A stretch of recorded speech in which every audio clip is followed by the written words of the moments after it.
Tonight, we're climbing inside something darker than a grave, more cramped than a coffin, and so statistically lethal that 3 out of every 4 men who ever set foot in one never came back. Welcome aboard a German U-boat in the Second World War, a steel tube barely 10 feet wide, buried 200 meters beneath the Atlantic, where condensation drips onto your bunk. The air tastes of diesel and rotting food, and depth charges shake your teeth loose in the dark.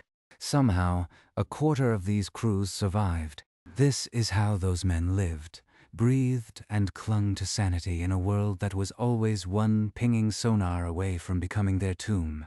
Between 1939 and 1945, more than 40,000 German sailors vanished beneath the waves inside these machines.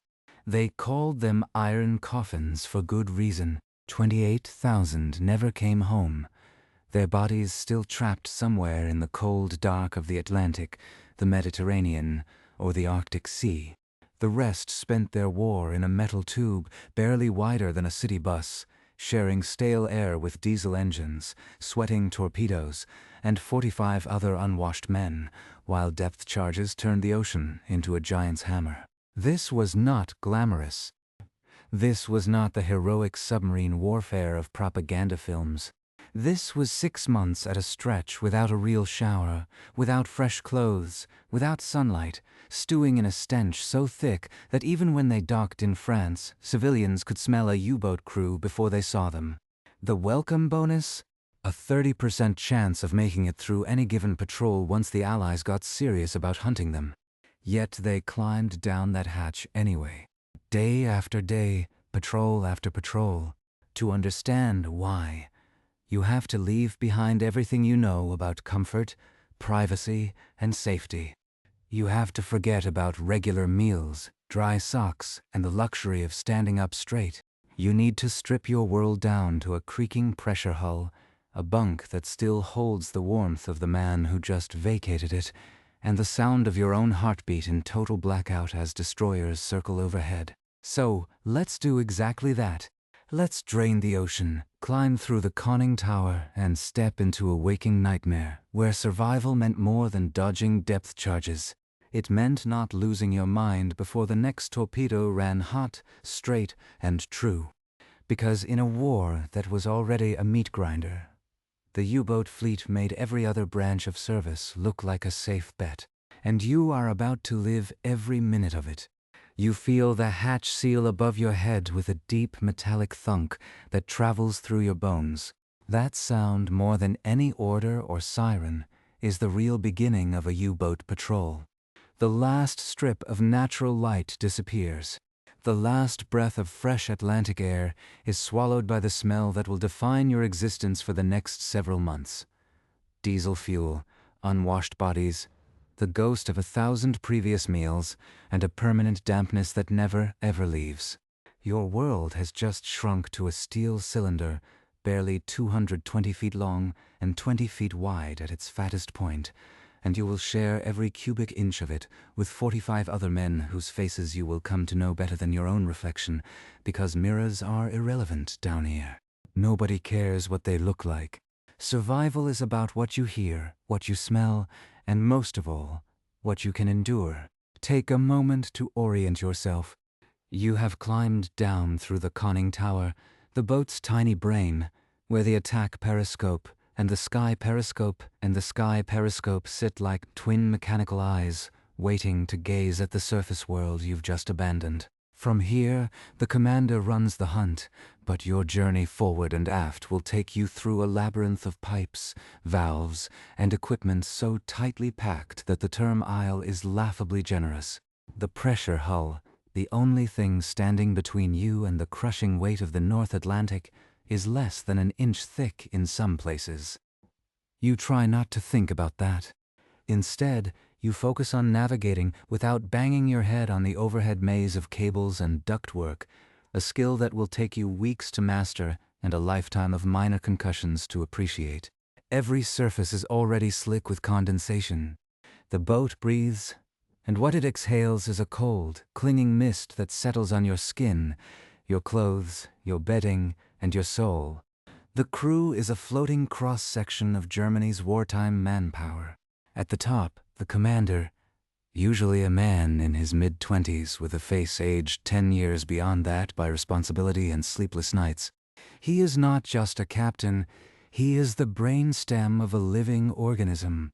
His word is absolute, but his success depends on the intricate dance of specialists around him.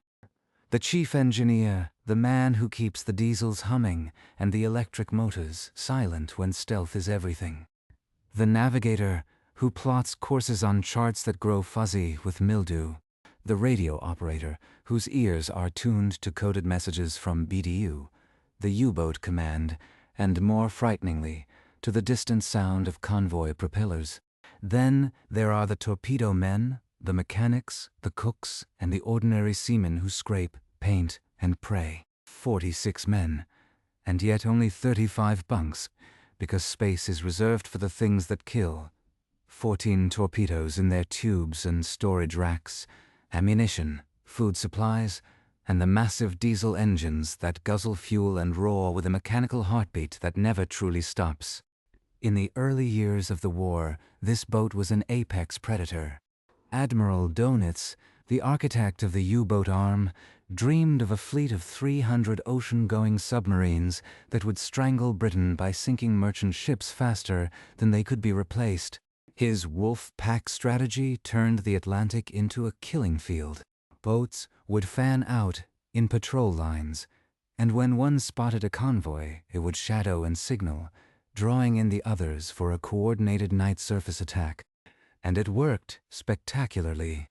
The crews who sailed in those early days talked of the happy time with a glint in their eyes, the sheer exhilaration of slipping past escorts, firing torpedoes into rows of silhouetted tankers and freighters, and watching columns of fire paint the horizon. For a while, it felt like victory was not just possible, but inevitable.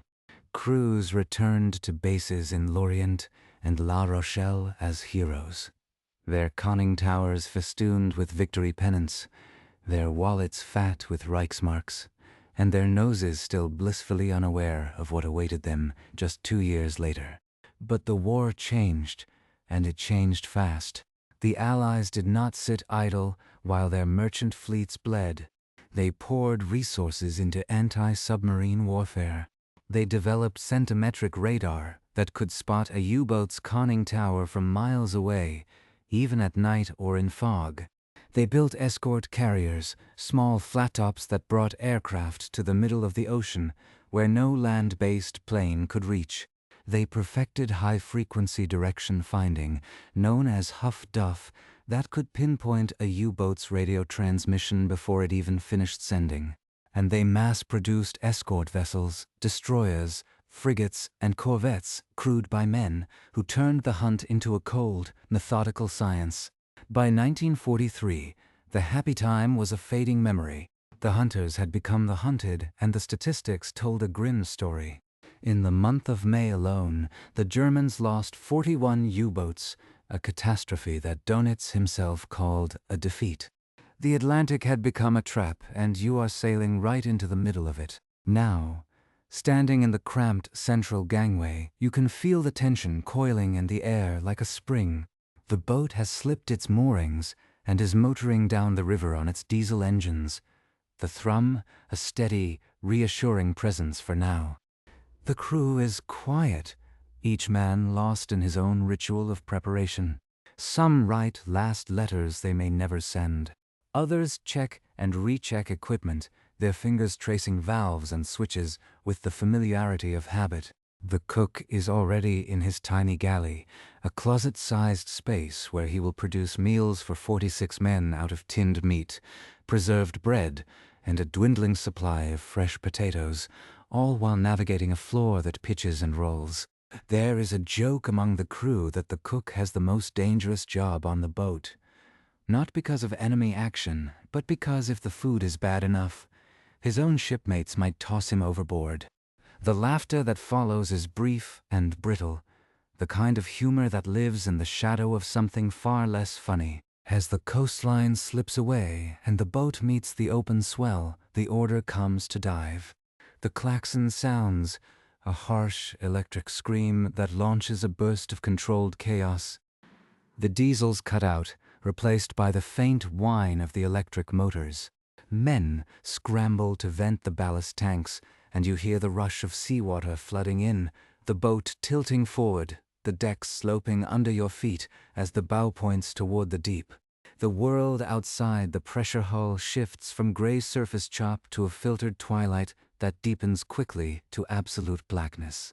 The only light now is the dim red glow of the control room, where the dials and gauges are easier on night-adjusted eyes.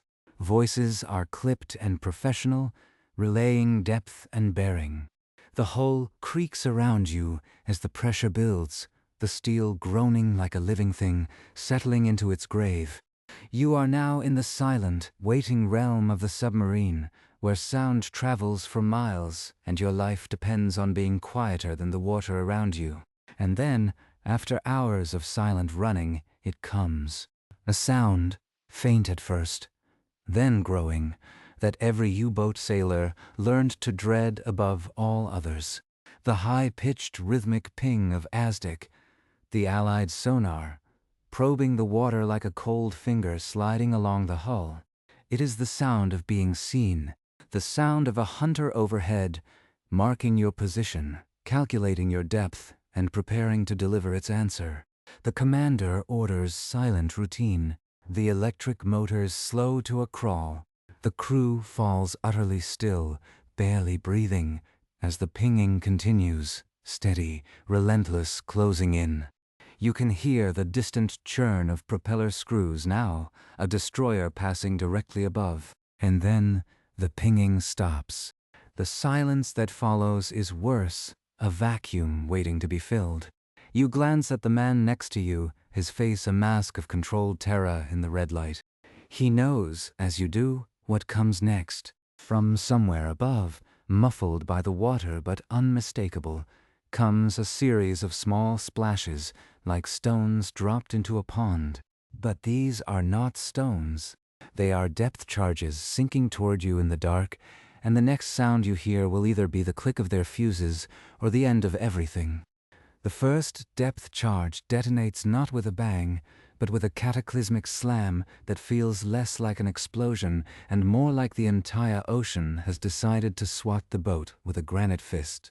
The pressure hull flexes inward with a shrieking groan, and every man aboard is thrown sideways into pipes, valves, or the nearest solid object. The deck lurches, the lights flicker, and for a sickening moment the boat heels sharply, as if some giant hand has grabbed the keel and is shaking it to see what falls loose.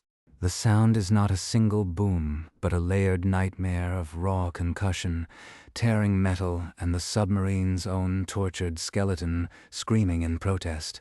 Your teeth clack together, your ribs ache from impact. The man next to you has a fresh cut across his forehead. But neither of you has time to notice, because the second charge is already tumbling through the water above, and you know this one will land closer. It does. This time, the explosion arrives like a thunderclap pressed directly against your eardrums. Rivet heads pop free and ricochet through the compartments with the lethal energy of bullets. A pipe joint fails somewhere aft, spraying a cold mist of seawater across the electric motor room. The chief engineer is already screaming orders over the din, his voice hoarse and urgent, while seamen scramble to tighten fittings and stuff anything they can find into the leak before it becomes a flood. Cork insulation rains down from the overhead like dirty snow, and the air fills with the sharp tang of chlorine gas from seawater hitting the batteries. A smell that means one thing: get it under control, or you will die choking long before the depth charges finish the job. The boat is now a wounded animal, bleeding air and spraying water, and somewhere far above, the destroyer that started this is circling back for another pass. Silence rushes in to fill the space between salvos. Not true silence, but a breath-held, heart-pounding stillness in which every creak of the hull, every drip of condensation, every whispered curse becomes as loud as a shout. The commander orders the boat deeper, down to 160 meters, then 180, past the rated test depth into the margin where the steel begins to complain in earnest. The pressure gauge needle trembles in the red zone. The hull plates buckle inward with a series of sharp pings, each one a reminder that you are now deeper than the designers ever intended, and that the margin of error has shrunk to a knife's edge. The temperature in the boat drops, not because the water is cold, but because the fear pulls heat from your skin. Men breathe in shallow sips, conserving oxygen, conserving hope. Somewhere in the forward torpedo room, a young sailor with 3 patrols under his belt rocks back and forth on his heels, mouthing a prayer he hasn't spoken since childhood. Nobody stops him.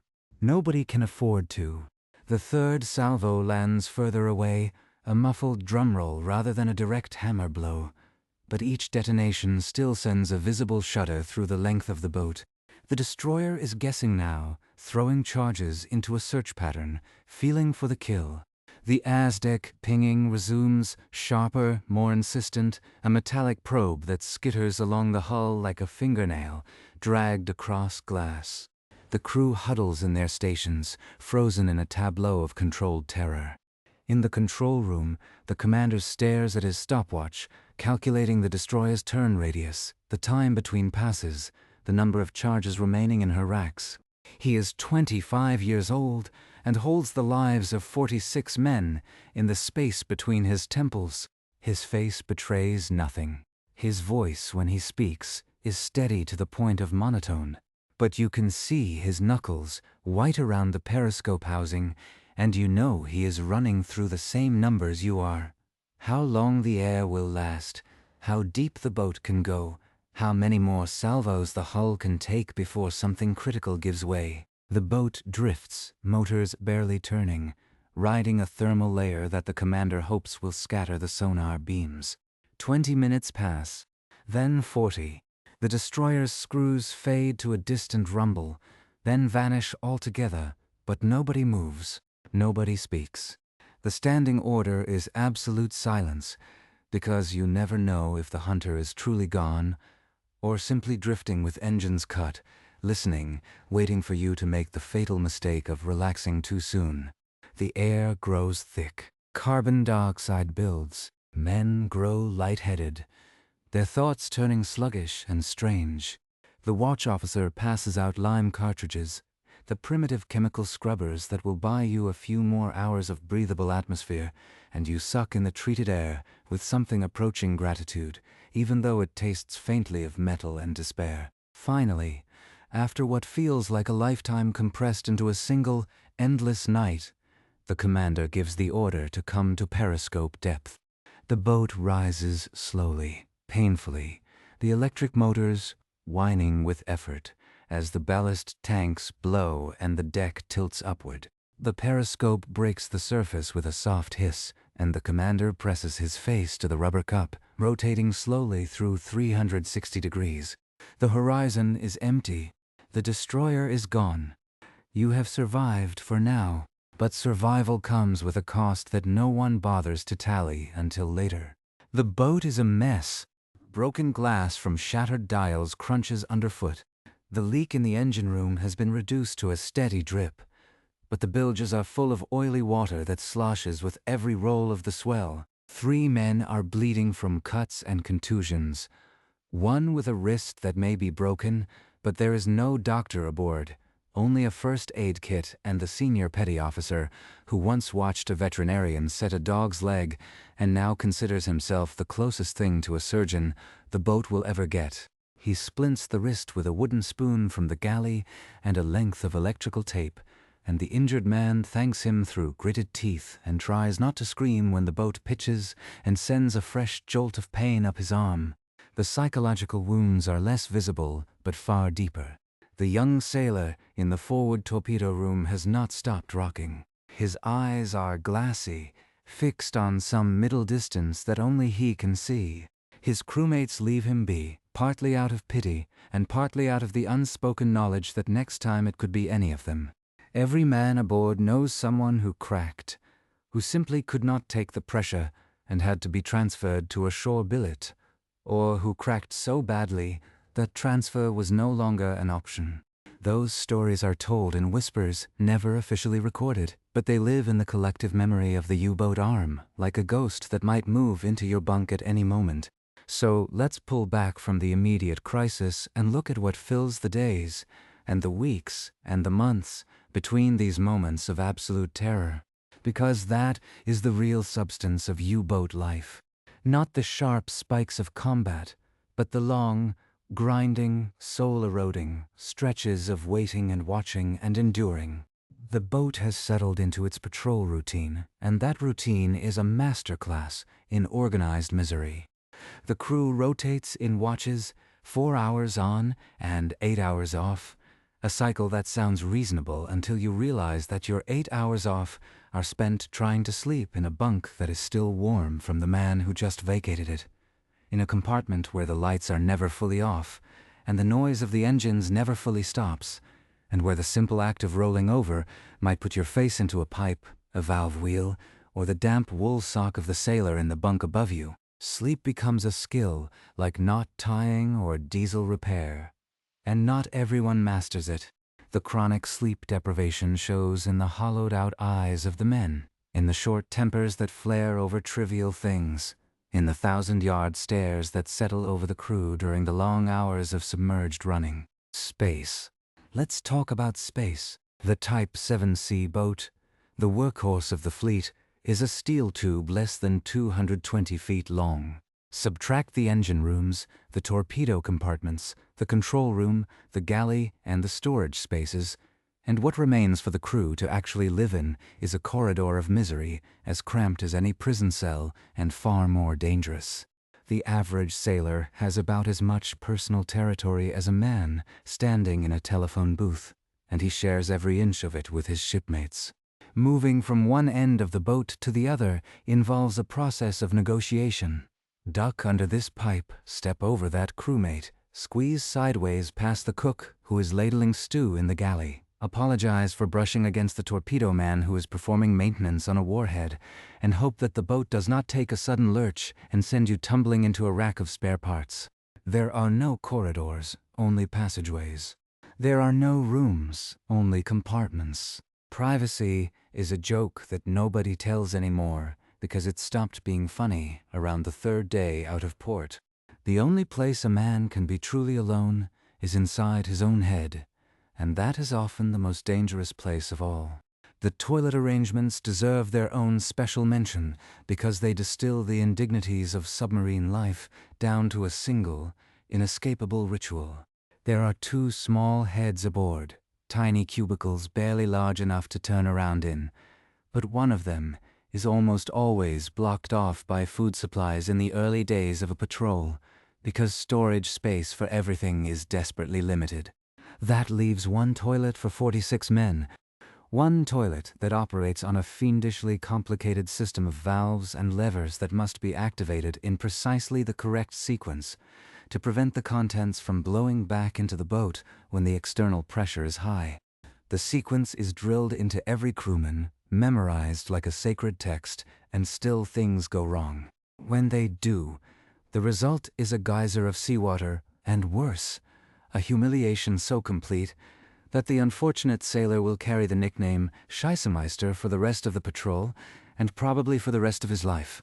The head is also the coldest spot on the boat, located far forward where the hull narrows, and the chill of the deep Atlantic soaks through the steel. Sitting there, shivering, fumbling with the valves while the boat creaks around you, is as close to a moment of solitary reflection as any U-boat sailor ever gets, and it is not a pleasant one.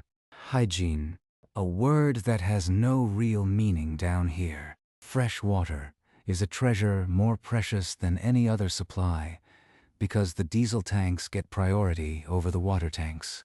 Every gallon of fresh water means less fuel for the engines, and the engines are what keep you alive and hunting. So washing is a fantasy. A shower is a distant memory that men talk about the way other people talk about lost loves. You do not bad. You do not shave because shaving requires water and a steady hand, and the boat never stops moving enough for either. Within a week, Every man aboard is sporting a scruff of beard that grows thicker and more unruly with each passing day, until the crew begins to resemble a band of pirates who have been marooned for a decade.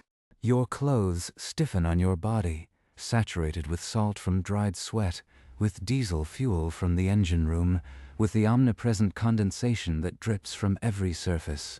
You wear the same wool sweater, the same oil-stained trousers, the same socks that you will not change until the patrol is over. The smell, that famous U-boat smell, has now soaked into your skin so deeply that you no longer notice it. But when you return to port, you will.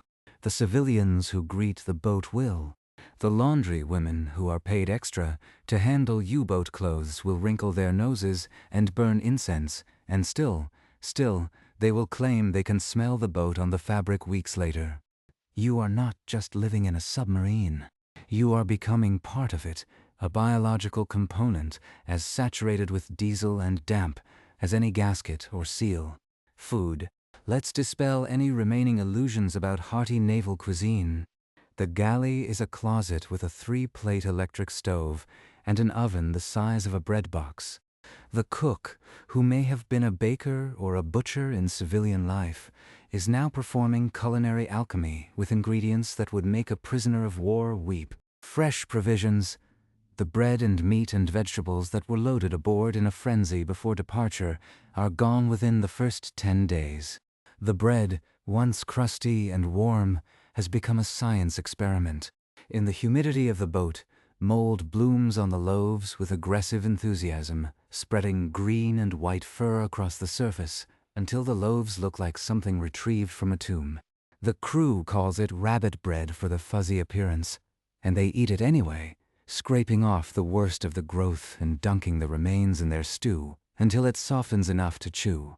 The stew itself is a concoction of tinned meat, dehydrated vegetables, and a brown gravy that the cook keeps alive by adding new ingredients to the same pot day after day, a perpetual stew that has been simmering since the patrol began and will continue simmering until the boat docks again. There is a rumor that some U-boat stews have been passed down from patrol to patrol, an unbroken culinary lineage stretching back to the happy time. This is almost certainly a joke. Almost. The galley is also a social hub, the closest thing the boat has to a common room. Men gather there to eat, to play cards, to listen to the single record player that is the boat's only source of music besides the ceaseless rumble of the engines. The record selection is limited, a handful of discs that have been played so many times the grooves are wearing smooth, and every man aboard can hum every melody note for note. Sometimes, when spirits are particularly low, the cook will break out a special treat, a tin of fruit, a slab of chocolate, a bottle of schnapps that he has hidden behind the flour sack. These moments are celebrated with the intensity of religious festivals. The chocolate is divided into 46 pieces of mathematically precise equality. The schnapps is poured into tiny cups and raised in a toast to absent friends, to the girls back home, to the hope of seeing the sun again. For a few minutes, the boat feels almost human, a shared hardship rather than a floating prison. Then the moment passes, the cups are stowed, and the patrol grinds on. The watches dictate the rhythm of every hour. 4 hours on duty, 8 hours nominally off, but those 8 hours are never truly your own. They are occupied by the work that keeps the boat alive. Maintenance, endless maintenance. The U-boat is a machine of staggering complexity, and the sea is an enemy that never rests. Salt corrosion eats at every metal surface. Pumps must be tended. Batteries must be checked. Torpedoes must be pulled from their tubes on heavy rollers and inspected for condensation that could cause a malfunction at the critical moment. The air purification system, such as it is, needs constant attention to keep the carbon dioxide from reaching lethal levels.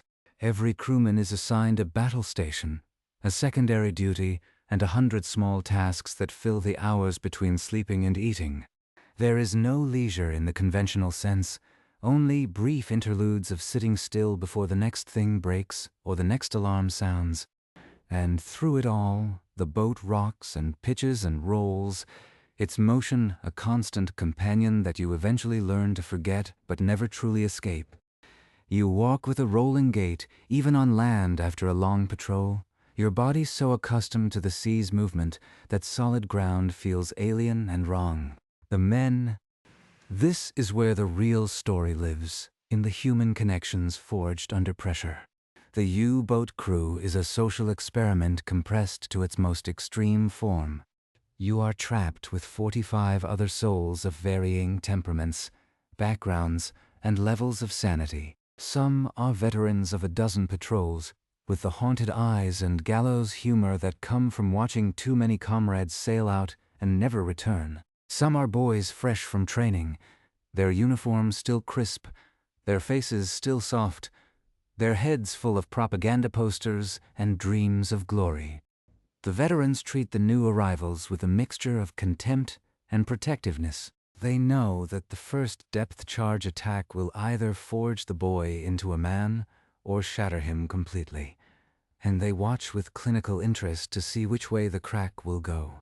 There are characters aboard. The eternal optimist who insists that this patrol will be the one where they sink a battleship and go home heroes. The chronic pessimist who has been predicting their doom since the day he stepped aboard, and has been wrong so many times that his predictions have become a kind of good luck charm.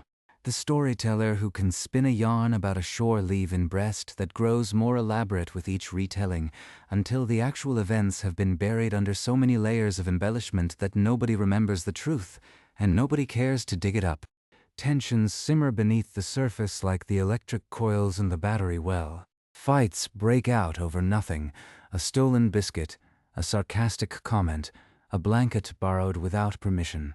The commander must serve as referee, judge, and father confessor, mediating disputes with the weary patience of a man who knows that these outbursts are less about the surface issue and more about the pressure that is building inside every man aboard like steam in a sealed boiler. He has learned to read the moods of his crew as carefully as he reads the sonar reports. A man who stops joking is a warning sign. A man who starts sleeping too much, or not at all, is a red flag. The commander has seen men break before.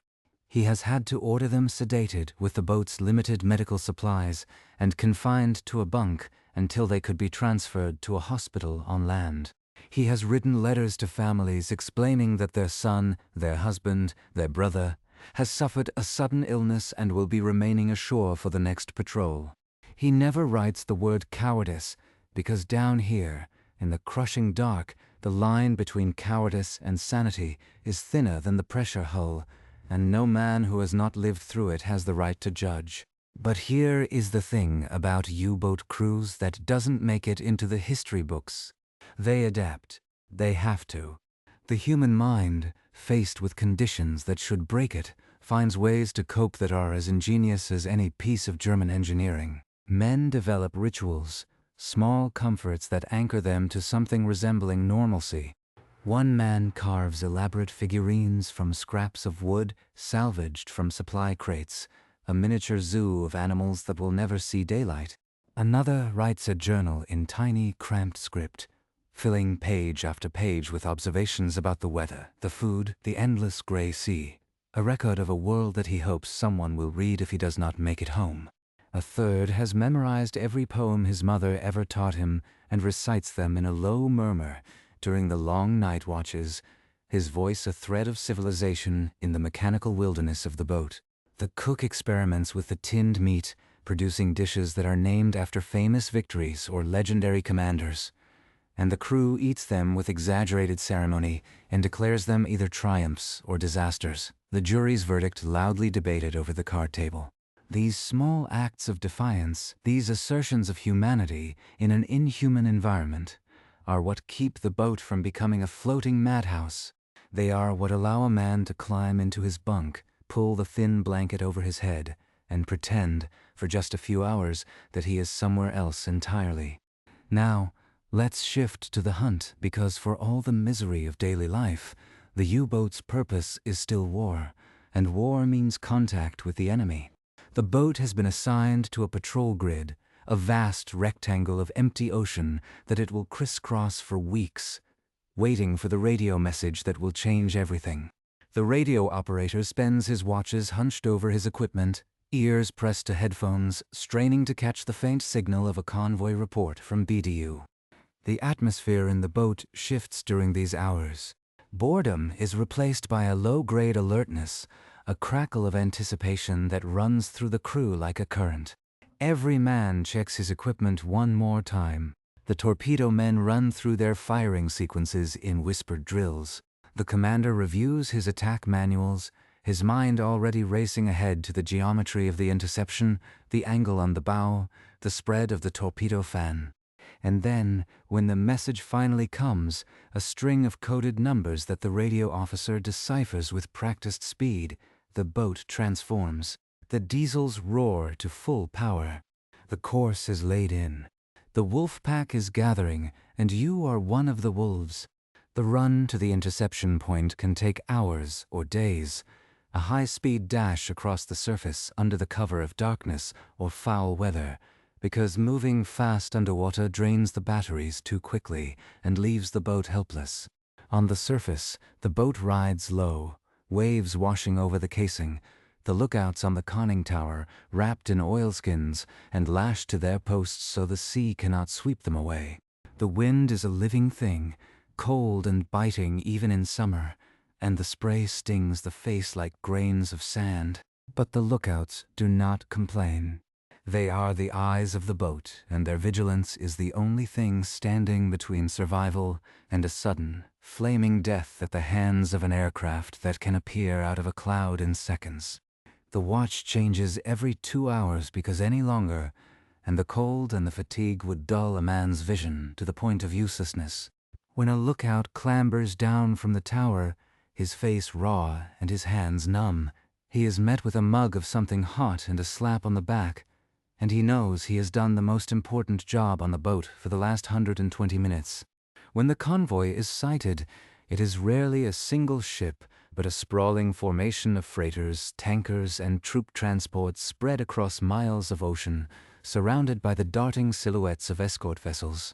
The commander studies them through the attack periscope, assessing the escort's positions, the gaps in their screen, the fat tanker riding low in the water that will make the perfect target.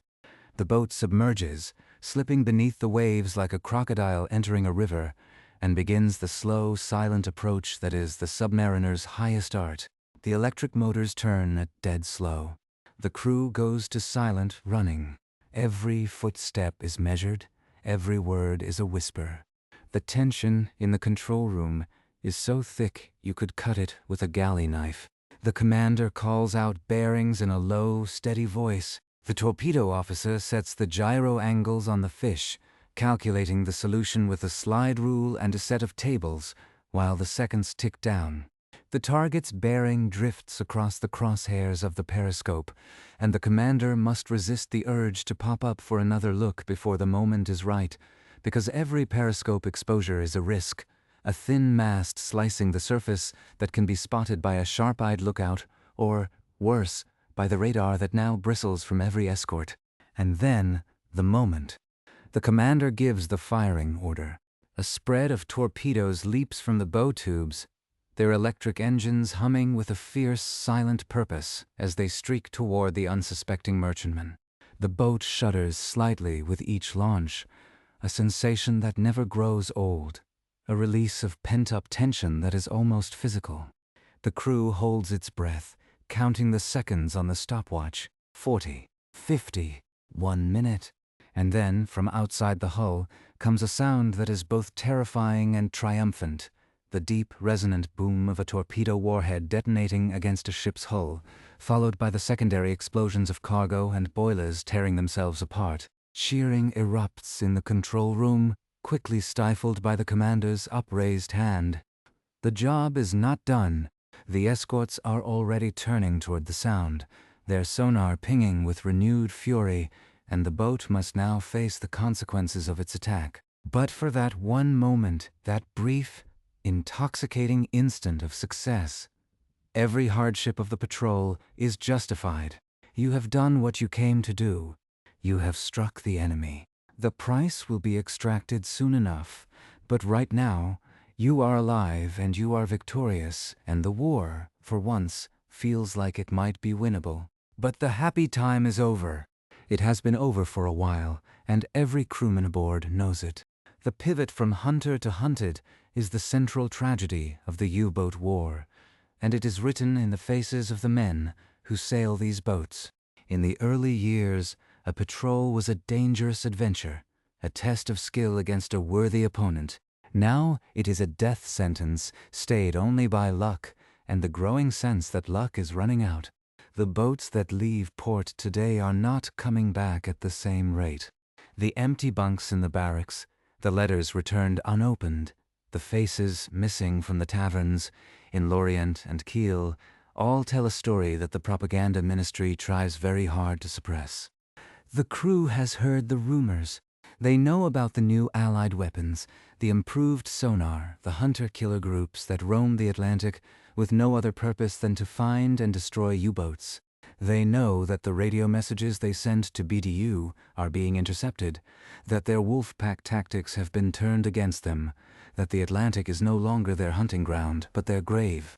The pivot point, the moment when the crew's assumptions crumble, often comes not in the middle of a battle, but in its aftermath. After the torpedo hits, and the escorts swarm, and the boat goes deep. After the depth charges have fallen, and the hull has held, the men begin to talk. Not about the ship they sank, but about how close they came to being sunk themselves. How the destroyer's sonar tracked them through the layer. How the explosions crept closer with each salvo. How the captain's face, normally so composed, showed a flicker of something that might have been doubt. The veteran crewmen, the ones who remember the happy time, exchange glances that say more than words. They remember when a U-boat could surface after an attack and watch the burning ships without immediate fear of retribution. Now, surfacing is an act of desperate courage, a gamble against the aircraft that patrol the Bay of Biscay with radar that can see through cloud and darkness. The boats have been fitted with snorkels, the ugly breathing tubes that allow them to run their diesels while submerged, but the snorkel brings its own nightmares. Carbon monoxide poisoning if the valves stick, the blind vulnerability of a boat that cannot hear while its engines roar, the constant fear that the snorkel head, bobbing on the surface, will be spotted by a plane that can drop a homing torpedo straight down its gullet. The war has changed, and the U-boat arm has changed with it, but not quickly enough, and not well enough, and every man aboard knows that they are now fighting a rearguard action against an enemy that grows stronger every day while they grow weaker and fewer and more tired. Today, the Atlantic is a graveyard of steel. Hundreds of U-boats litter the seafloor, their hulls crushed, their crews entombed. The survivors speak of their lost comrades in the present tense, as if the men are simply on another patrol and might steam into port any day now. It is a coping mechanism, a refusal to accept the scale of the loss. But the numbers are inescapable.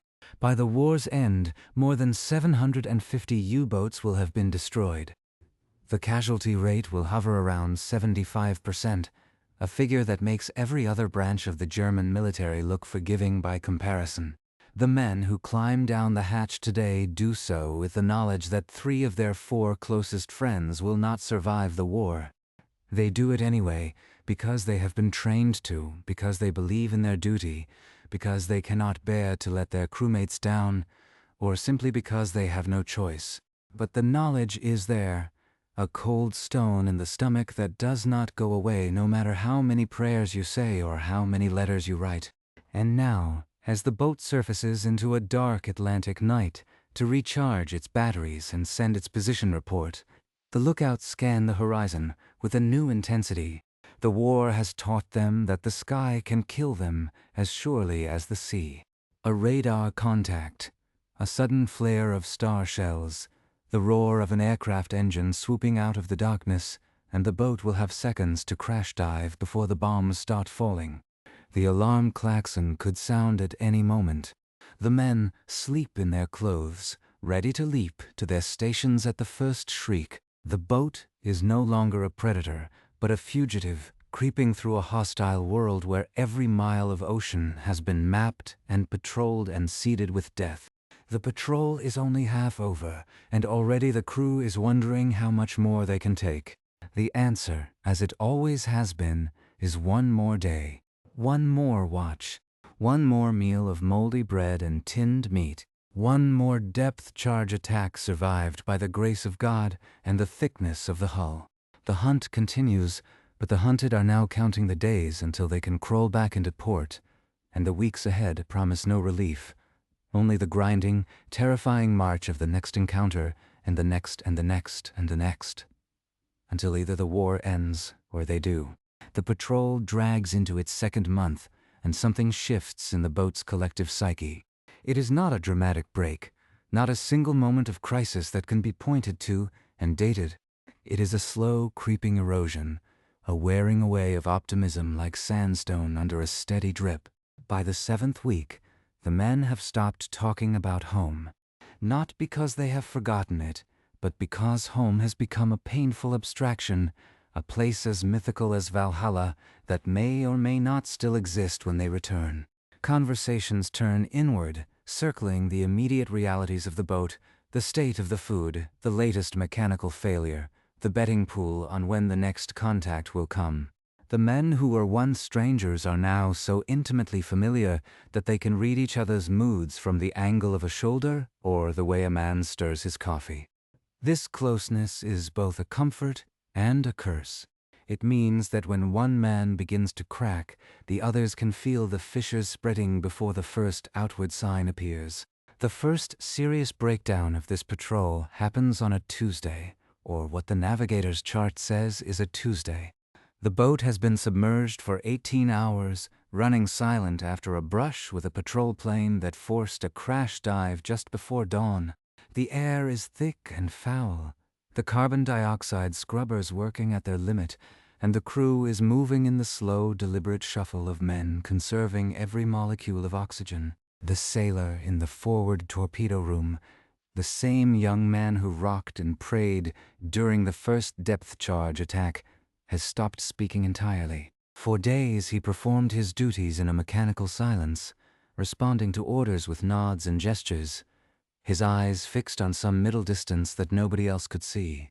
The petty officer in charge of the compartment covered for him, assigning him the simplest tasks and keeping him away from anything that required judgment or initiative. But now, even the simple tasks are beyond him. He sits on a spare torpedo cradle, his hands limp in his lap, his lips moving in a silent monologue that only he can hear. The commander is summoned. He kneels beside the young sailor, speaks to him in a low, calm voice, and receives no response beyond a slight tremor in the hands. The diagnosis is unambiguous. This man is done. His mind has departed the boat and is drifting somewhere in the cold Atlantic, and no amount of coaxing or discipline will bring it back.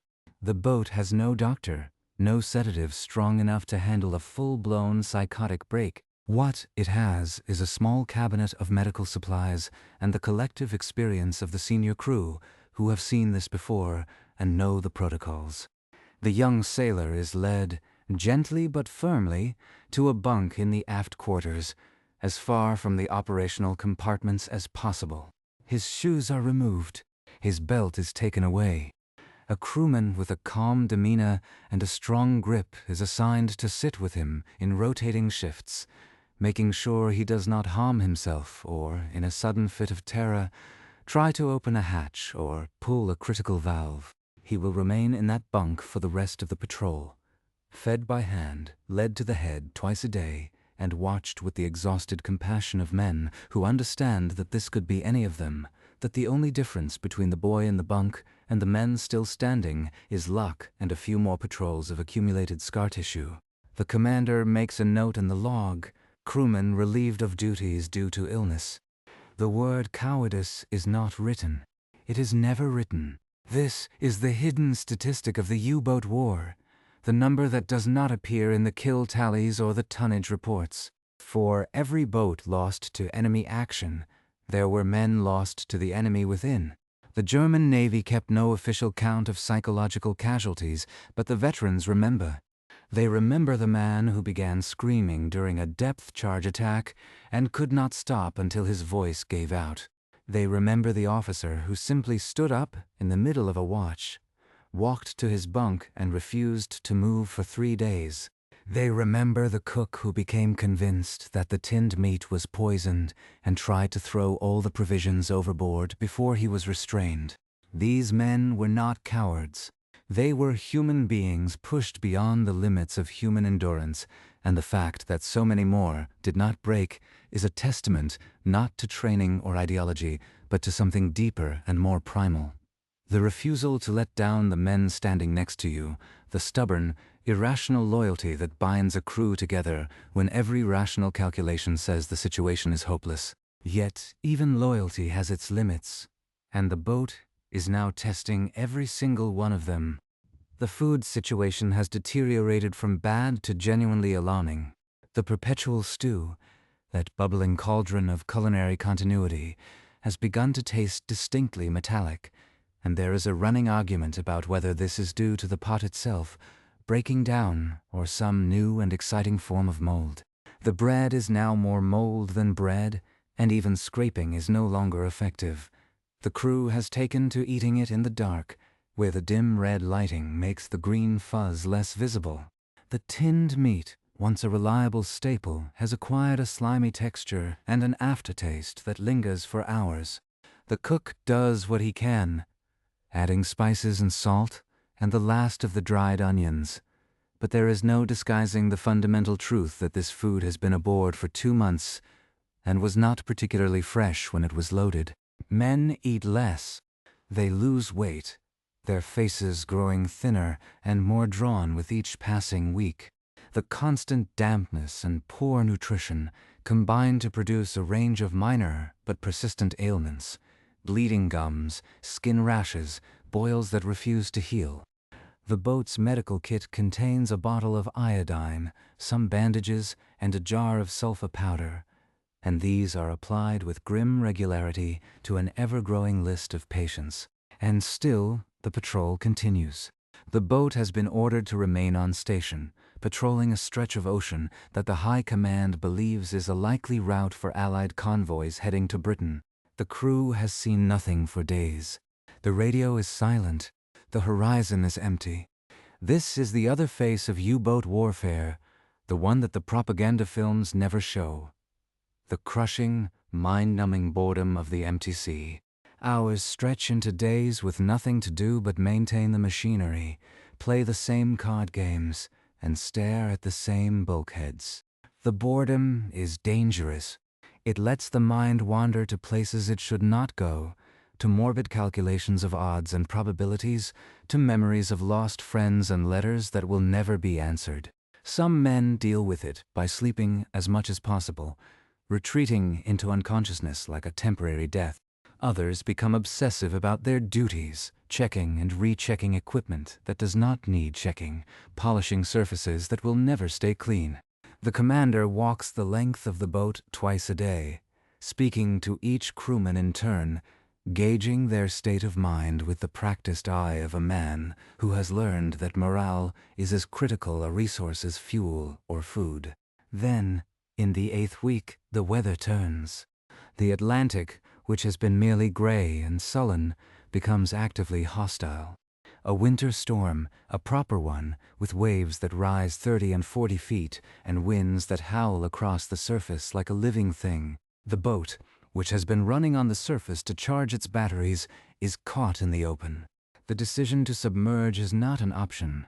The batteries are too depleted. The boat must ride out the storm on the surface, and that means every man who is not essential is ordered to strap into his bunk and hold on.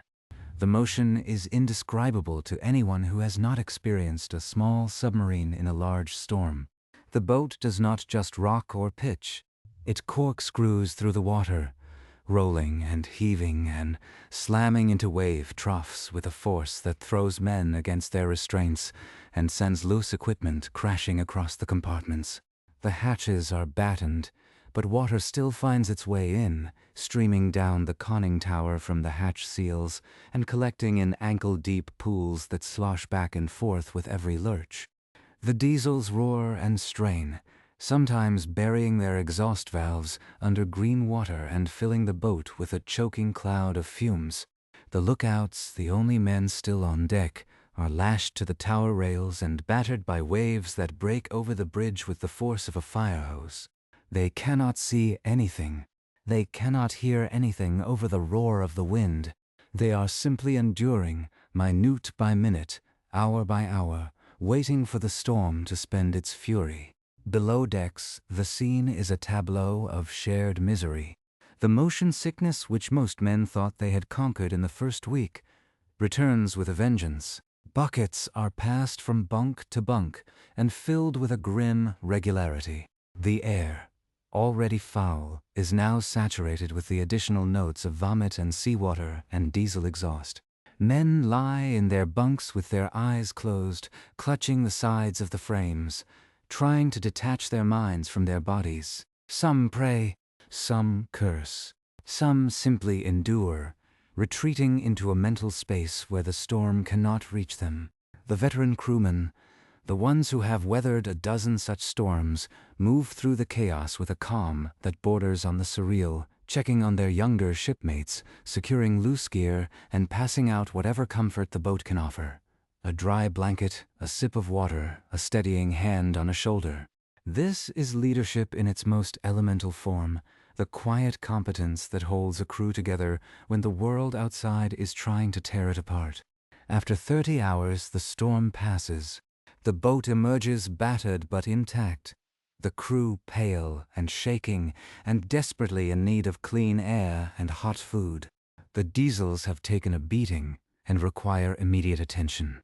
The radio antenna has been damaged and must be repaired before the next scheduled transmission. 3 men are nursing injuries from falls, and the sailor in the aft bunk, the one who cracked, has retreated even further into himself, no longer responding to voices or touch.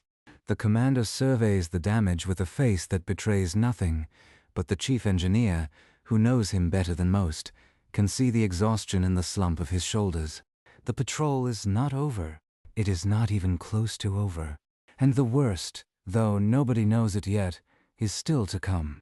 It waits for them on a moonless night in the 9th week, when the radio operator finally picks up the signal they have been waiting for. A convoy, large and heavily escorted, bearing northwest toward the British Isles.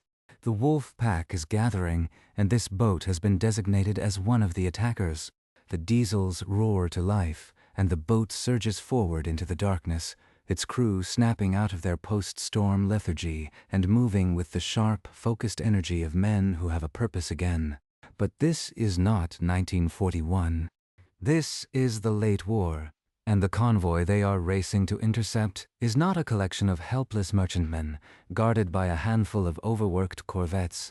It is a fortress moving across the sea, ringed by destroyers and frigates, and, somewhere in the center, an escort carrier whose aircraft are already patrolling the approach routes. The Allies have learned. They have adapted, and they are waiting. The first sign that something is wrong comes when the boat's radar warning receiver, the primitive device that is supposed to alert them to Allied search radar, begins to chirp with increasing frequency. The commander, hunched over the chart table, frowns and orders a course change. But the chirping continues, growing stronger, and it is coming from multiple bearings. This is not a single escort out of position. This is a coordinated search, aircraft and surface ships working together to sweep the sea ahead of the convoy. The wolf pack is not closing in on an unsuspecting target. It is stumbling into a trap. The other boats in the pack are making the same discovery.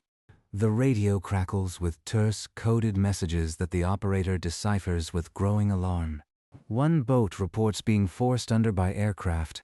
Another has been detected by sonar and is taking depth charges. A third has lost contact entirely, and its status is unknown. The pack is being dismantled, boat by boat, and the convoy is still 100 miles away, steaming serenely through the night, as if the ocean were already theirs. The commander makes a decision. He will attempt to penetrate the screen alone, relying on the darkness and the boat's low silhouette to slip past the escorts. It is a gamble of the highest order, but the alternative is to run, and running means returning to port with empty torpedo tubes and the knowledge that you failed to engage. For a U-boat commander, that is a shame worse than death. The approach takes hours. The boat runs on the surface, its diesels muffled as much as possible, its lookouts straining to spot the faintest glimmer of a ship against the black horizon. The radar warning receiver continues its ominous chirping, but the commander has learned to read the pattern, threading the boat through the gaps in the coverage where the Allied radar pulses are weakest. It is a skill born of bitter experience, and for a time it works. The boat slips closer and closer, past the outer screen of escorts, into the dark heart of the convoy itself. Through the attack periscope, the commander can see them now. The blunt silhouettes of freighters, the towering superstructure of a tanker, the low dark shapes of the escorts prowling the perimeter. The range closes. The torpedo officer runs his calculations. The tension in the control room is a physical presence, a pressure in the ears that has nothing to do with depth. And then, at the last possible moment, the trap springs shut. A star shell bursts overhead, turning the night into harsh white day. A searchlight stabs down from the bridge of a destroyer that has been waiting, silent and dark, exactly where the commander least expected it. The alarm klaxon screams. The boat dives, but it is already too late. The destroyer has them, and she is not alone. Within minutes, 3 escorts are converging on the boat's position, their sonar beams crisscrossing the water like searchlights in a prison break. The first depth charge is full within 5 minutes, a pattern perfectly centered on the boat's diving position. The explosions are close, too close, and the boat shudders and groans under the assault. A leak springs in the engine room. Another in the forward torpedo compartment. The bilge pumps struggle to keep up. The lights flicker and die, plunging the boat into darkness, and for a long, terrifying moment, the only illumination comes from the battery-powered emergency lanterns that the crew fumbles to activate. The attack lasts 4 hours. 4 hours of cat and mouse in the deep darkness, with the boat creeping at dead slow and the escorts circling overhead like wolves around a wounded deer. The depth charges fall in patterns, some close enough to bounce the boat off the bottom of the sea, some further away but still close enough to rattle teeth and crack welds. The crew huddles in their stations, drenched in sweat despite the cold, breathing air that grows thicker and more poisonous with each passing hour. The carbon dioxide level climbs into the danger zone. Men begin to gasp, their lungs burning. The chemical scrubbers are exhausted. There is nothing left to do but wait and hope and pray to whatever gods might be listening in the crushing dark of the Atlantic. Finally, sometime before dawn, the escorts lose contact. Perhaps they are low on depth charges. Perhaps they have been called away to deal with another boat from the scattered pack. Perhaps the thermal layer has finally worked its magic. The commander does not question the gift. He takes the boat deeper, then deeper still, down past the 200-meter mark and into the realm where the pressure gauge needle trembles in the red and the hull plates groan with a sound like the earth itself is shifting. The boat stays there for another 6 hours, drifting with all machinery stopped, the crew barely breathing until the commander is certain that the escorts are truly gone. When the boat finally surfaces, the night has given way to a gray and empty dawn. The convoy is long gone. The attack has failed, and the boat is a wreck. The damage report makes for grim reading. 2 torpedo tubes are jammed and cannot be repaired at sea. The forward hydroplanes are sluggish, their control linkages bent. The radio antenna, which was damaged in the storm and hastily repaired, has been destroyed entirely, leaving the boat deaf to the world. The leaks have been patched, but the patches are temporary. and will not hold under another sustained depth charge barrage. The structural damage to the pressure hull is impossible to fully assess without a dry dock, but the chief engineer, his face gray with exhaustion, tells the commander that he cannot guarantee the boat will survive another deep dive. The commander absorbs this information without comment, but his eyes, when he turns away, are the eyes of a man who has seen the end approaching and knows that there is nothing he can do to stop it. The patrol is effectively over. The boat cannot fight, cannot dive deep, and cannot communicate with headquarters except on short-range voice radio, which is useless in the middle of the Atlantic. The only option is to limp home across 1,000 miles of hostile ocean through the Bay of Biscay, where Allied aircraft patrol around the clock, past the minefields that guard the approaches to the French bases. The commander sets the course and gives the order to proceed at best speed on the surface, conserving the batteries for the inevitable crash dives that lie ahead. The crew settles into a new rhythm, the rhythm of the hunted, moving with the hollow-eyed efficiency of men who have spent their last reserves of adrenaline and are now running on nothing but stubbornness and the faint, fading hope of seeing land again. The Bay of Biscay is waiting for them. Everyone aboard knows what that means. The bay is a killing ground, a funnel through which every U-boat must pass, and the Allies have turned it into the most heavily patrolled stretch of water on the planet. Aircraft roam overhead day and night, their radar slicing through cloud and fog. Hunter-killer groups prowl the surface, destroyer escorts and escort carriers working in tandem to find and destroy any submarine that dares to show itself.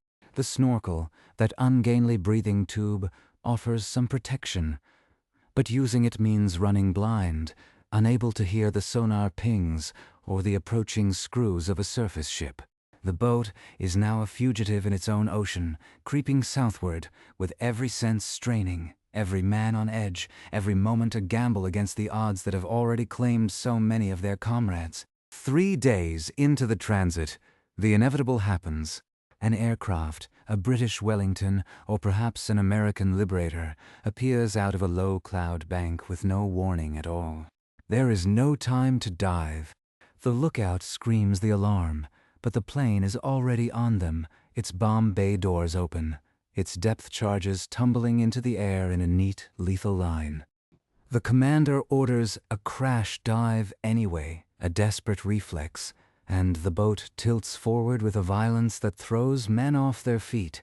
The first depth charge explodes just as the conning tower slips beneath the surface, a close detonation that slams the boat sideways and sends a cascade of shattered glass and torn insulation raining through the control room. The boat plunges deeper, out of control for a terrifying moment before the plainsmen manage to pull the nose up. The crew picks themselves up, bleeding and bruised, and waits for the next attack. But it does not come.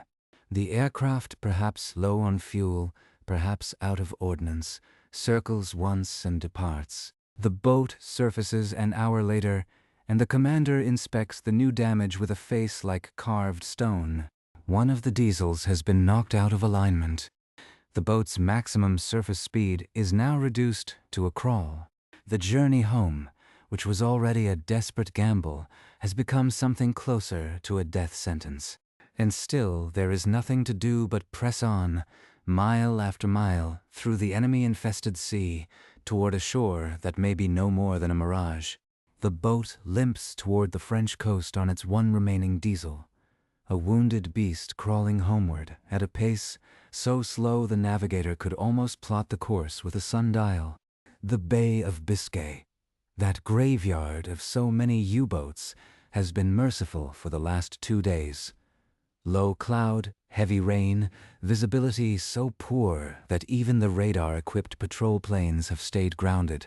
The crew moves through the boat like ghosts, hollow-eyed and gaunt, their uniforms stiff with salt and oil, their faces hidden behind beards that have not seen a razor in 10 weeks. The man in the aft bunk, the one who broke, has been transferred to a makeshift bed in the petty officer's quarters, where the motion is less violent and the noise less constant. He still does not speak, but his eyes track movement now, and that small sign of returning awareness has been greeted by the crew as a victory, a fragile thread of hope that perhaps the damage is not permanent. Nobody says this aloud. Nobody wants to jinx it. On the 10th day of the transit, the lookout spots land. It is a smudge on the horizon at first, a darker shade of gray against the gray of the sea and sky, but it grows with every labored revolution of the propeller shaft until it resolves into the unmistakable outline of the Brittany coast. The news ripples through the boat faster than any order ever could. Men who have not smiled in weeks find their faces arranging themselves into unfamiliar expressions. Someone produces the last bottle of schnapps, the one that was being saved for a sinking celebration or a funeral, and passes it from hand to hand. Each man takes a sip, a small, burning swallow that does more for morale than any speech could.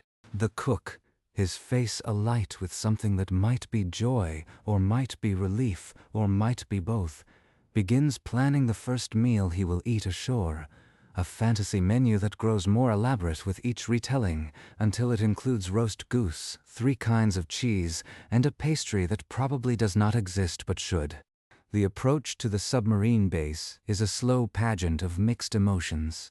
The concrete pens loom out of the mist, those monstrous fortifications that have sheltered the U-boat fleet since the early days of the war, and the boat slides into the harbor past the shattered wrecks of other submarines, boats that made it home but will never sail again.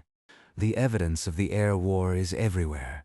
Bomb craters in the dockside, scarred concrete, the twisted remains of a flak tower hit by a direct strike. The base is still functioning, but it is a battered, limping functionality, sustained by sheer stubbornness and the knowledge that there is nowhere else to go. The war is being lost, and everyone knows it, but the routine continues. The patrols go out, the boats return or they do not, and the paperwork accumulates in the headquarters offices like a bureaucratic monument to futility. The boat ties up alongside the dock, and the crew emerges into the daylight one by one, blinking like cave creatures dragged into the sun. The first thing that hits them is the air, real air, air that does not taste of diesel and sweat and 46 unwashed bodies. It is cold and damp, the same Brittany winter they left behind 3 months ago, but it smells of salt and earth and something green that they cannot quite identify. The second thing is the noise, the ordinary noise of a working harbor. Gulls crying, hammers ringing, the distant drone of an aircraft engine that does not immediately trigger the urge to crash dive. It takes days for that reflex to fade, and some men never fully lose it. For the rest of their lives, the sound of a certain engine pitch will make their stomachs clench and their hands reach for a hatch that is no longer there. The third thing is the welcome. There is no band playing, no crowd of cheering civilians, no newsreel cameras. That was for the early years, the happy time, when U-boat crews were the heroes of the Reich and their exploits were broadcast to a nation hungry for victories. Now the war has turned sour, and the returning crews are greeted by the base staff, a few officers, and the women who work in the laundry and the kitchens. The welcome is quiet, almost matter-of-fact, but it is genuine. A handshake, a clap on the shoulder, a murmured, "Good to see you back." The senior officers ask about the patrol, the tonnage sunk, the damage sustained, and the commander delivers his report in the same steady voice he used during the depth charge attacks. His face, when he finishes, shows nothing, but the base commander, who has seen too many boats come back and too many more fail to return, nods with an understanding that requires no words. Then comes the ritual of return, a sequence of events as old as submarine warfare itself. The crew is mustered on the dock for a brief address, a few words from the commander about duty and sacrifice and the fallen comrades who did not return. The young sailor from the forward torpedo room, the one who broke, is led ashore by 2 crewmates, his feet unsteady on the solid ground, his eyes still fixed on something only he can see. He will be taken to the base hospital, where the doctors will examine him and pronounce him suffering from nervous exhaustion. A diagnosis that covers a multitude of horrors. He will not sail again. He will be sent home, or what is left of home, and he will spend the rest of his life trying to forget the things he saw and heard and felt in the dark of the Atlantic. He will be one of the lucky ones, the 25%, but his war will never truly end. The rest of the crew disperses to the barracks, to the showers, to the mess hall where real food awaits. The showers are a revelation. Hot water, soap that lathers, the simple, profound pleasure of standing under a stream of clean warmth and watching the grime of 3 months swirl down the drain. Men stay under the water for 20 minutes, 30 minutes, until the hot water runs out and the curses of their waiting shipmates drive them out. They shave, slowly and carefully, their faces emerging from the beards like old friends rediscovered. They put on clean uniforms, which the laundry staff has pressed and mended, and for the first time in weeks they look like sailors instead of castaways. The transformation is more than physical. As the layers of dirt and exhaustion are peeled away, something of their humanity returns, a lightness in the eyes, a readiness to laugh that was buried under the weight of the patrol. The mess hall is a cathedral of forgotten pleasures. Fresh bread, still warm from the oven, with a crust that cracks satisfyingly under the pressure of a knife. Butter that does not taste of diesel. Meat that is recognizable as meat, not tinned mystery processed into stew. Vegetables, actual vegetables, green and crisp and tasting of the earth. The crew eats in silence at first, too absorbed in the food to speak. But gradually the conversation starts, halting at first, and then flowing freely, the stories of the patrol already taking on the exaggerated contours of legend. The storm becomes more violent in the retelling, the depth charges more numerous, the damage more catastrophic. This is not dishonesty. It is the natural process by which trauma is transformed into narrative, made manageable by the telling and retelling until it loses its power to wound. The veterans know this, and they listen to the younger men's stories with the patience of old hands, who have done the same thing themselves, many times. But the mess hall is also a place of absence. Every man who sits down at the long wooden tables is aware of the empty seats, the faces that were there 3 months ago and are not there now. The boat that tied up next to theirs at the start of the patrol, the one with the grinning crew and the conning tower painted with a laughing swordfish, never came back, sunk in the Bay of Biscay. The rumor says, caught on the surface by a patrol plane and blown apart before she could dive.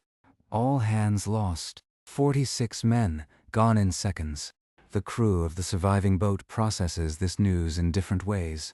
Some grow quiet and withdrawn, eating their fresh bread with the mechanical motions of men who are no longer hungry, but know they must eat anyway. Others become loud and defiant, cracking jokes about the enemy, swearing that the next patrol will be different, that they will get their revenge.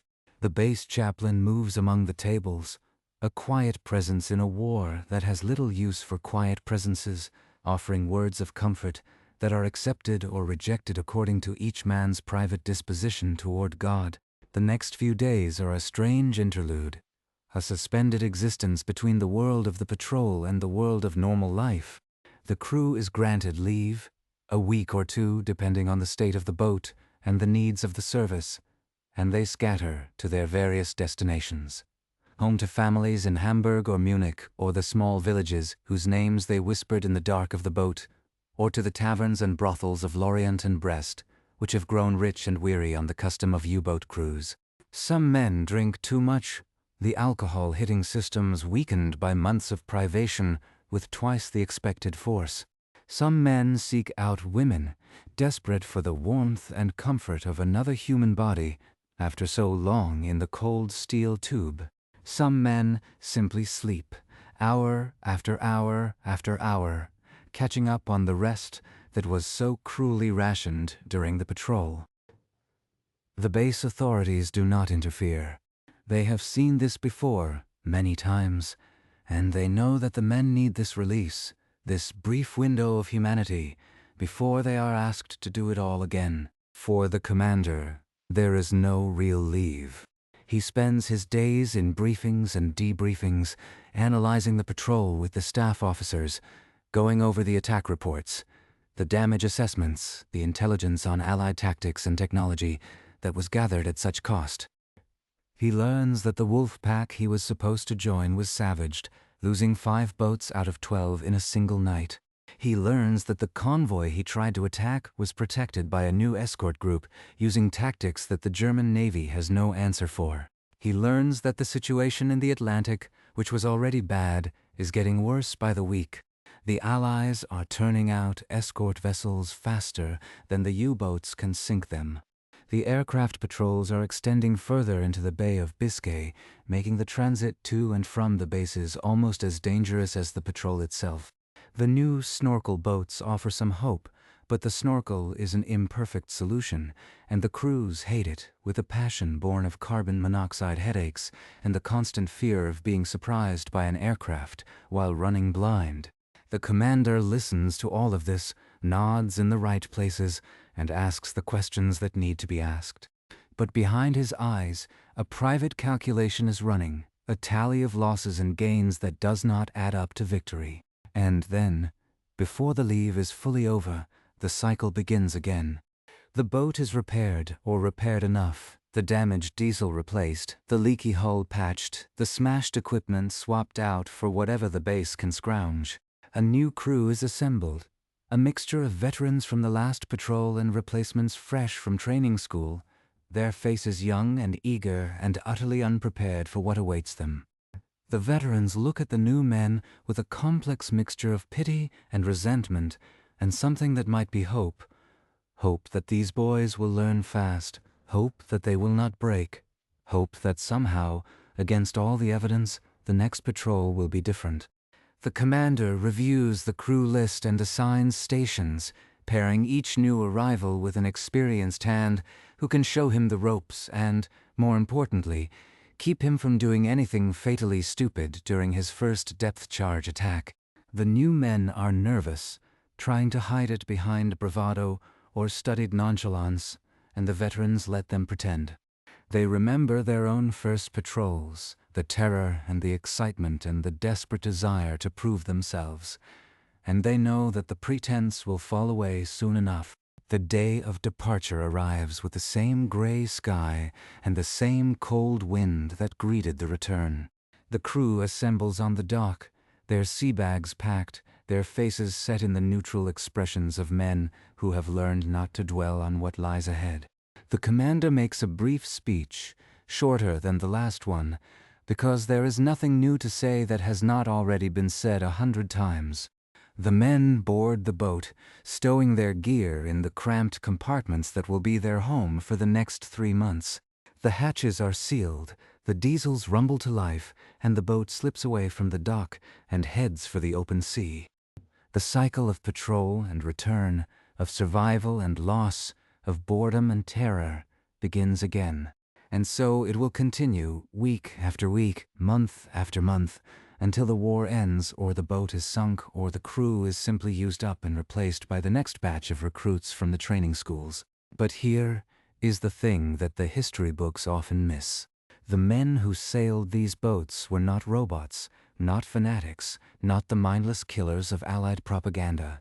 They were a cross-section of ordinary humanity, plumbers and bakers and students and factory workers, drafted into a service that demanded more of them than any other branch of the military. They were terrified. They were brave. They were loyal to their crewmates in a way that transcended politics or ideology. The U-boat arm, for all its fearsome reputation, was one of the least Nazified branches of the German military. The close quarters of the boat bred a certain skepticism. There was no room for political officers in a space where every man could hear every conversation.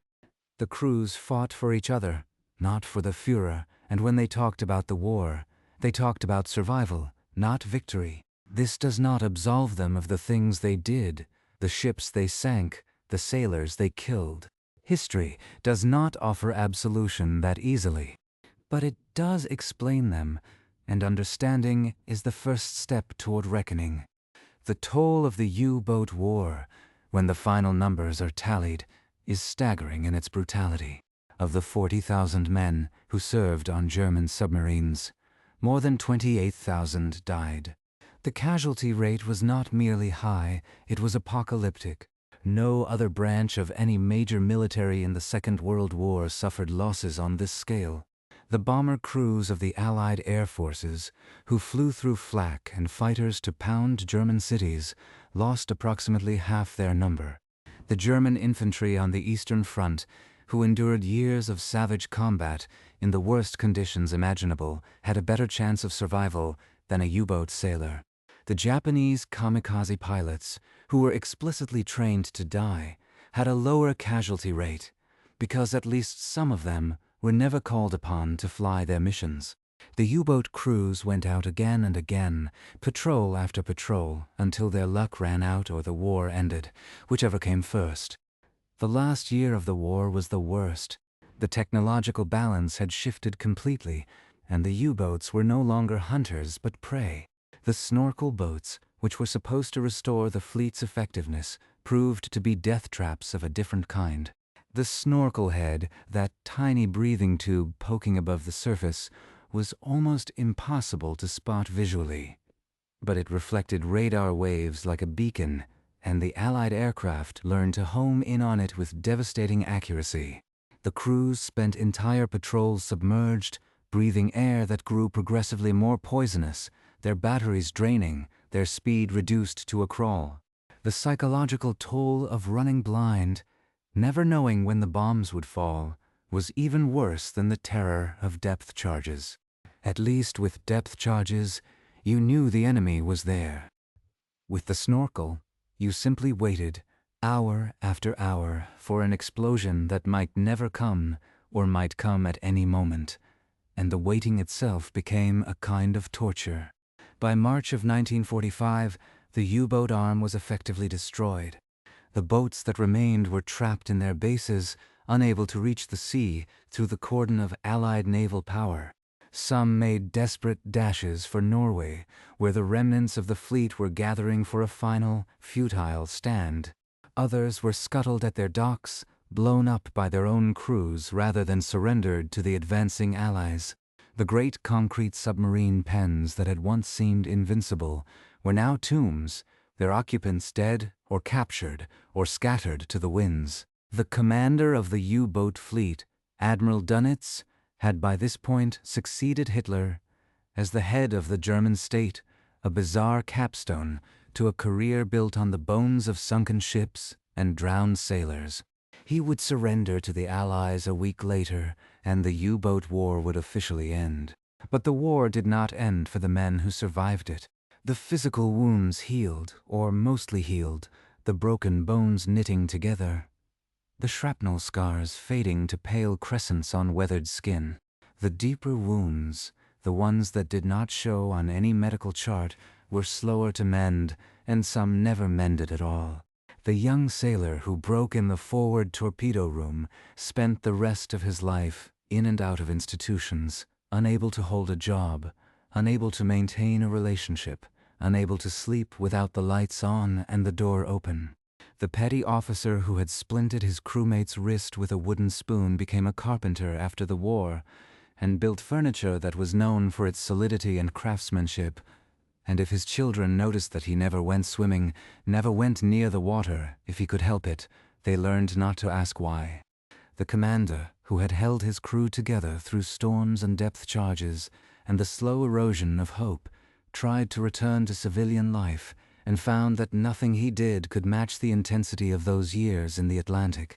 He attended the funerals of his former crewmates, one by one, as old age and illness claimed them, and he stood at the gravesides with the same stoic expression he had worn during the attacks, and he did not weep until he was alone. The U-boat veterans did something remarkable in the decades after the war. They formed associations, brotherhoods of former submariners from all sides of the conflict. German, British, American, Italian, Japanese, men who had tried to kill each other in the depths of the ocean, now met at reunions and clasped hands and exchanged stories in halting, heavily accented English or German or whatever language they could find in common. They toured each other's preserved submarines, the Type 7 boats and the Gato-class boats and the British T-class boats, and they marveled at how small they were, how cramped, how utterly inhospitable. They told their children and grandchildren what it had been like, and they were surprised to find that the telling brought not pain, but a strange kind of release, as if speaking the memories aloud robbed them of some of their power. They had been enemies once, but they were all old men now, and what they shared, the experience of the depths, the terror and the tedium, and the strange, fierce love of crewmates, was greater than what had divided them. One veteran, interviewed decades after the war, was asked what he remembered most clearly about his time on U-boats. He paused for a long moment, and the interviewer waited, expecting a story about a depth-charge attack, or a sinking or a storm. But the old man shook his head and said something that the interviewer never forgot. He said, "I remember the smell, the diesel, the sweat, the moldy bread. I remember how it never went away, even after we docked and showered and put on clean clothes. I could smell it on my skin for weeks after a patrol. I can still smell it sometimes when I wake up in the middle of the night and the window is closed and the air is still. It takes me right back. I am 20 years old again, and I am standing in the control room, and the depth charges are falling, and I am more afraid than I have ever been in my life. And then I open the window, and the smell goes away, and I am an old man again, and I am grateful. I am so grateful. That gratitude is the final, quiet note of the U-boat story. Not the glory, not the victories, not the tonnage sunk or the medals won. The gratitude of an old man who survived when so many of his friends did not, who lived to see his children and his grandchildren, and who carried with him to the end of his days the knowledge that he had been one of the lucky ones, one of the 25%, one of the men who climbed down the hatch and came back up again, changed beyond recognition but alive, still alive, breathing the fresh air and feeling the sun on his face, and remembering, always remembering, the dark and the cold and the terrible pressure of the deep. The story of the U-boat sailor does not end with the war, because wars of this kind never truly end for the people who fought them. They settle into the bones like a second skeleton, invisible but always present, shaping the way a man walks through the rest of his life. The veterans who survived the Atlantic carried their experiences into the post-war world, into the rebuilding of Germany and the long, slow process of reckoning with what their nation had done and what they had done in its name. Some could not carry it at all. The suicide rate among U-boat veterans was never officially tracked, but the families know. They know about the uncles and fathers and grandfathers who made it home, only to discover that home no longer felt like home, that the silence of a peaceful bedroom was somehow more unbearable than the silence of a submerged submarine waiting for depth charges. They know about the men who drank themselves into early graves, who woke up screaming for decades, who could never explain to their children why they hated the sound of running water, or the smell of diesel fuel, or the sight of a closed door. These were the walking wounded, the 25% who survived but were never fully rescued from the deep. And yet, time does what time does. It buries and it softens and it transforms. The U-boat men who lived long enough to become old men found each other again in the twilight of their lives, gathering at reunions and memorial services, their backs bent and their hair white, their eyes still carrying a flicker of the sharp alertness that had kept them alive in the Atlantic. They stood before the preserved submarines in the museums, the U-505 in Chicago, the U-995 in Lebeau, the Vesico in Finland, and they told their stories to anyone who would listen. Not the stories of tonnage sunk or medals won, but the stories of the small things. The taste of the first fresh bread after a patrol, the sound of rain on the hull when they were running on the surface, the face of a crewmate who had shared his last dry socks. These were the things that had mattered, and they still mattered, and the telling of them was a kind of exorcism, a way of putting the ghosts to rest.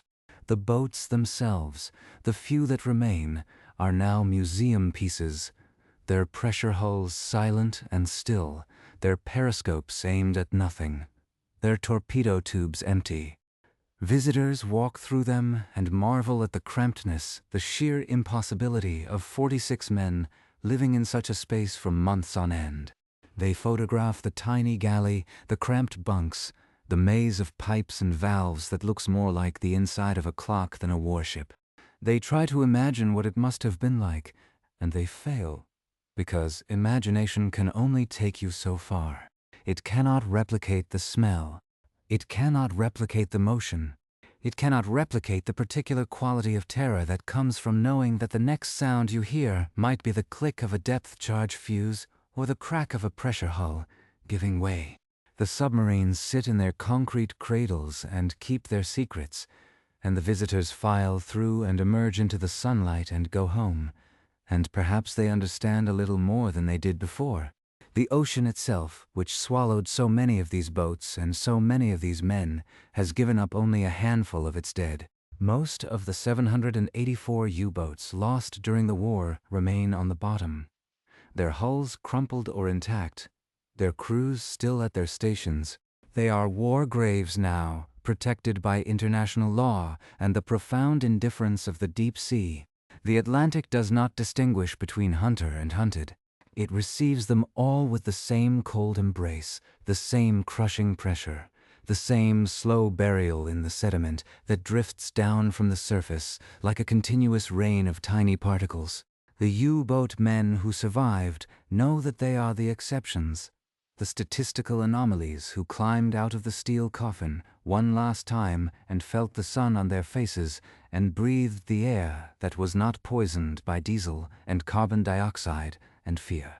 They know that the difference between them and the men who did not return was not skill or courage or even luck, but something more mysterious, something they have never been able to name and have long since stopped trying.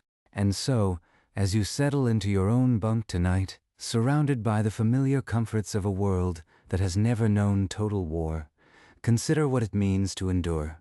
The U-boat crews endured not because they were superhuman or because they believed in some grand ideological cause, but because they were human, and humans are capable of adapting to conditions that should, by all rational measure, break them completely. They endured the storms and the depth charges and the foul air and the moldy bread. They endured the loss of their friends and the slow erosion of hope and the knowledge that every patrol might be their last. And when it was over, they endured the peace, which was in some ways harder than the war had ever been. They rebuilt their lives, or they failed to rebuild them, and either way they carried the Atlantic with them, a cold current running beneath the surface of every ordinary moment. If you find yourself drifting tonight in that strange space between waking and sleep, imagine for a moment the inside of a U-boat running silent 100 meters down. The dim red glow of the control room, the faint creak of the pressure hull adjusting to the weight of the sea, the hushed voices of the crew, speaking only when necessary, their words floating in the thick, recycled air. Somewhere forward, a man is writing in his journal, by the light of a single bulb, recording the events of the day in tiny, cramped letters that his mother will read if the boat makes it home. Somewhere aft, the cook is stirring the perpetual stew, adding a pinch of salt and a handful of dried vegetables, and hoping that nobody will notice the new species of mold. In the control room, the commander is staring at the depth gauge, calculating the time until he can surface and breathe and see the stars again. And everywhere, in every compartment, the same quiet question hangs unspoken. Will this be the patrol? Will this be the one where the luck runs out, where the destroyer's pattern is just a little too accurate, where the pressure hull finally gives way? The men do not ask it aloud, but they ask it with their eyes, with the way they shake hands at the start of a patrol, with the way they do not say goodbye. This was the reality of the U-boat war, not the glory of the propaganda reels, not the romance of the naval epic, but the grinding, terrifying, deeply human experience of men at the extreme edge of endurance. 3 out of 4 did not come back. The ones who did spent the rest of their lives trying to explain, to themselves as much as to anyone else, why they had been spared. There is no satisfying answer to that question, just as there is no satisfying answer to the larger question of why men go to war at all. But perhaps the asking is enough. Perhaps the effort to understand, to reach across the decades and the miles and the cold water and imagine what it was like, is itself a kind of tribute. A small light kept burning for the men who sailed into the dark and never returned. Light a candle for them tonight, if you like. Or simply close your eyes and listen to the sounds of your own safe harbor. The hum of the refrigerator, the distant murmur of traffic, the rustle of blankets as you shift into a more comfortable position. These are the sounds of a world that was bought, in part, by the men who fought and died in the steel coffins of the deep on all sides of a war that consumed the globe. Let that knowledge settle over you like a blanket, heavy but not unwelcome, and let it carry you down into a sleep that is peaceful and deep and entirely free of the ping of sonar or the rumble of depth charges or the slow, inexorable drip of condensation from the overhead. The U-boat men are gone now, almost all of them, their stories fading into history. But tonight, for a few hours, you have walked in their footsteps and breathed their air and felt the weight of the ocean pressing in on all sides. Carry that with you into the morning. And if you want to explore more corners of history that the textbooks prefer to leave in the dark, hit subscribe and join us for the next journey. Now, sleep well. The watch is over,